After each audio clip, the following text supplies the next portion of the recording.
শেষবারের মতন ঘর গুছিয়ে নিচ্ছি। হ্যালো এভরিওয়ান, কী অবস্থা সবার, কেমন আছেন সবাই? এবছর শেষ, আজকে গোছাচ্ছি, আর গোছাবো না, আবার সামনে বছর ঘর গুছাবো। এবছর 1 বছর সমানে, মানে 1 বছর ঘর গুছাবো না আমি আর, মানে আমার আর ভালো লাগছে না, 1 বছর আমি রেস্ট নিচ্ছি। তো বেড কাভারটা চেঞ্জ করে নিয়েছিলাম। এত ঠান্ডার জন্য আর বেড কাভার চেঞ্জ করতে ইচ্ছেই করে না, কারণ বেড কাভার চেঞ্জ করে ধুয়ে দেবো, ধুয়ে দিলে আর শুকানোর মতন প্রবলেম, একদম শুকাচ্ছে না কাপড় টাপড়।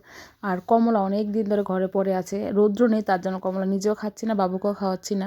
তো এখন ইচ্ছে জাগলো একটু কমলা খাই, কমলা খাচ্ছিলাম আর ঘর গুছাচ্ছিলাম।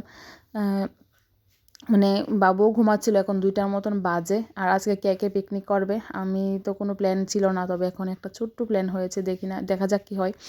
আর রান্না সকাল সকাল যেহেতু কমপ্লিট, তাও দেখাচ্ছি এখন কি রান্না করেছি। আর মুলোর ডালটা সকালে রান্না করেছিলাম, বাট আমি এখন দেখিয়েছি।